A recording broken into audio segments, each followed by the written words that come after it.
Dari cerita ini kami mencoba merekam dan mengisahkan proses-proses bagaimana memilih menjadi seniman, yang terkadang dalam proses itu sendiri kami tidak bisa menentukan atau menemukan sesuatu yang ingin kita raih. Mungkin kita mendapatkan sesuatu hal tapi mendapat hal-hal lain yang terkadang juga bagus untuk kami atau tidak.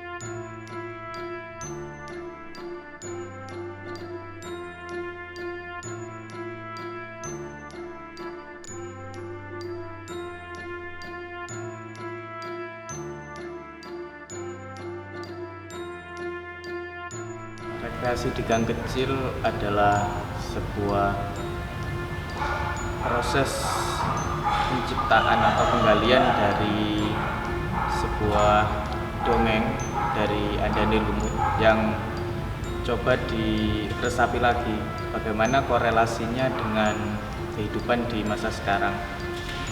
Ternyata bahwa cerita itu masih memiliki ikatan-ikatan atau benang merah dalam hidup teman-teman yang memutuskan menjadi seniman.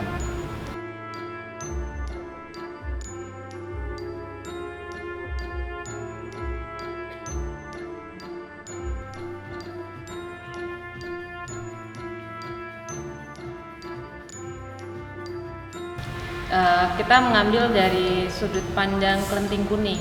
Jadi bagaimana Kelenteng Kuning itu keluar dari kerajaan untuk mencari suaminya, suami yang dicintainya. Dengan segala resiko dia meninggalkan kekayaan, kenyamanan dan bla bla segala macam. Ada resiko banyak di depan, dia nggak terlalu peduli demi dia menemukan kembali suaminya.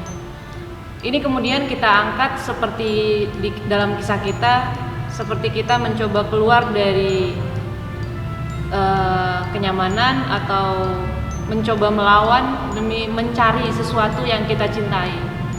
Sesuatu yang kita cintai itu yaitu kesenian.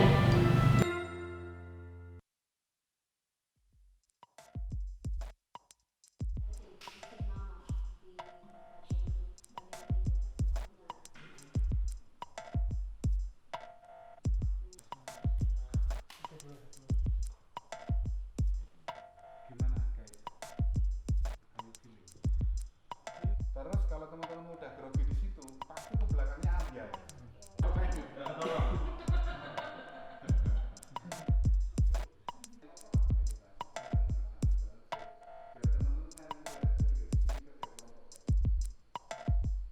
Jadi rekreasi di gang kecil ini sebetulnya nggak jauh-jauh amat ya, berangkat dari pengalaman masing-masing dari teman-teman dari berlima yang itu sebetulnya memiliki pengalaman yang sama, namun ada keunikan dari masing-masing berlima ini. Jadi ketika memilih seni itu sebagai sebagai pilihan, tentu selalu memiliki bisa dibilang proses-proses yang membingungkan ya, karena kita harus menerima konsekuensinya, yaitu dari pandangan-pandangan luar, dari pandangan-pandangan lingkungan sekitar seperti keluarga, masyarakat dan yang lain-lain gitu. Jadi memang membicarakan tentang bagaimana seni itu dipilih atas dasar dari diri sendiri, bukan paksaan dari orang lain atau dari luar gitu. Jadi memang pure membicarakan tentang bagaimana konsekuensi pilihan berkesenian atas pilihan pribadi. Kelelahan adalah cara untuk mengakhiri perdebatan sejarah tentang siapa yang pertama mendarat di bulan. Dan kerelaan adalah mengakhiri perdebatan di antara kita perihal siapa pertama yang mendaratkan ciuman.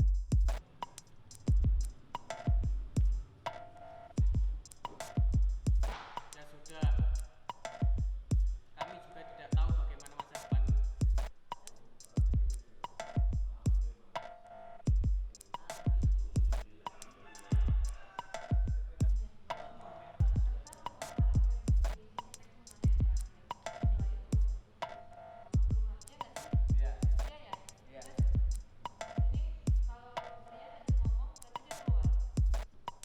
Saya melihat apa yang kami presentasikan dalam pertunjukan ini sebenarnya sesuatu yang ingin kami bawakan kepada teman-teman atau kepada orang yang menonton, bahwa setiap pilihan itu punya konsekuensi. Ya, sama halnya dengan kami saat memilih berkesenian, sama halnya saat saya memilih untuk berkesenian, untuk menari, ada konsekuensi yang saya dapati. Tapi ternyata konsekuensi itu bukan menjadi halangan, bahkan itu bisa memacu saya sendiri untuk membuktikan bahwa pilihan ini tidak salah dan memacu diri saya untuk lebih bertanggung jawab dengan pilihan ini.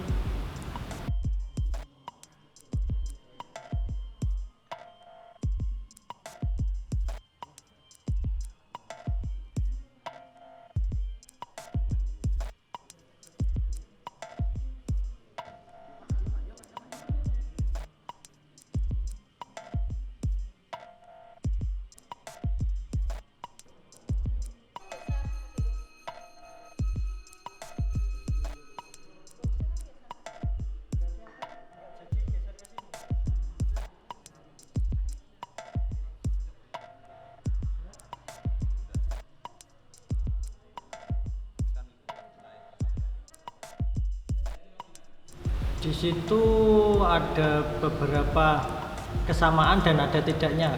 Ada yang emang diizinkan dari keluarga untuk menekuni dunia seni, ada yang tidak, dan ada yang dibolehkan namun tetap dikontrol, yaitu dengan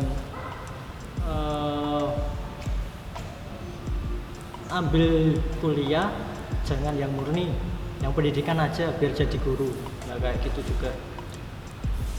Pasti di situ ada beberapa negosiasi ya, seperti nanti kamu bagaimana, terus kami sebagai pelakunya atau yang bergerak di dunia seninya meyakinkan juga kepada terutama orang tua, meyakinkan aku menggeluti seni karena emang aku suka seni kayak gitu. Jadi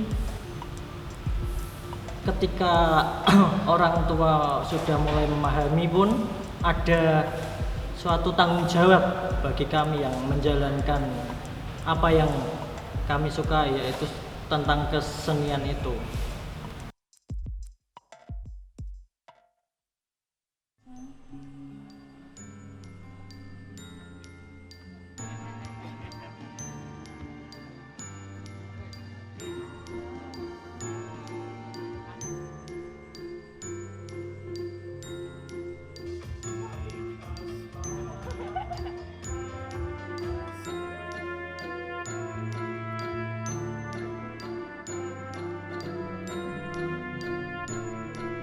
Tadi aku seneng sih karena pertunjukan itu insightful tuh, memberikan banyak hal, terutama tentang tadi aku nyatet juga sih di selebarannya itu dia mencerminkan kayak keterhubungan sama ketidakterhubungan.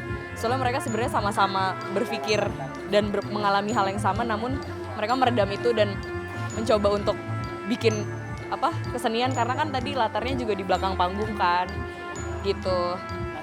Kalau aku juga secara personal suka sama pertunjukan itu karena mengangkat tema yang sederhana tapi bisa menuangkan dalam pertunjukan yang totalitas gitu. Jadi kita kayak bisa berefleksi terhadap ya keseharian kita gitu. Dan emang sangat personal sih. Tadi kan ada beberapa hal yang memang setelah aku stok itu masing-masing individunya juga mengalami hal itu gitu di kehidupan nyata. Jadi ya itu lebih bercerita tentang dirinya juga sih tadi. Ya, itu sih.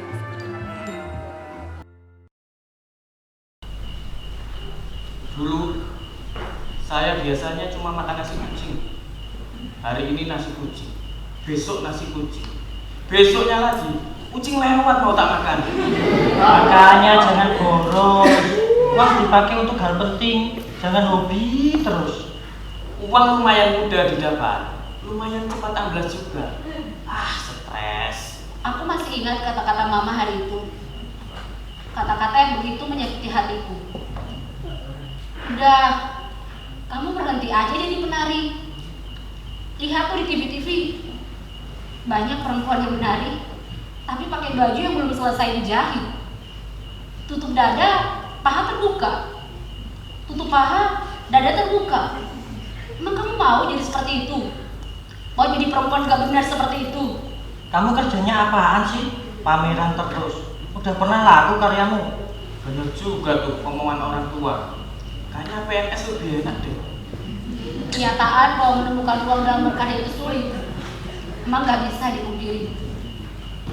Aku masih ingat pernah nih ngajuin beberapa proposal ke orang-orang berdas itu. Ya dengan harapan mungkin mereka bisa berbaik hati menyediakan tempat untuk aku berlatih. Tapi nihil hasilnya. Jadku habis, kuasku rusak, jadku habis, kuasku juga rusak. Gak bisa ngandelin karya terus. Mau gak mau harus kerja. Sekalinya kerja, ikut proyek di pedalaman.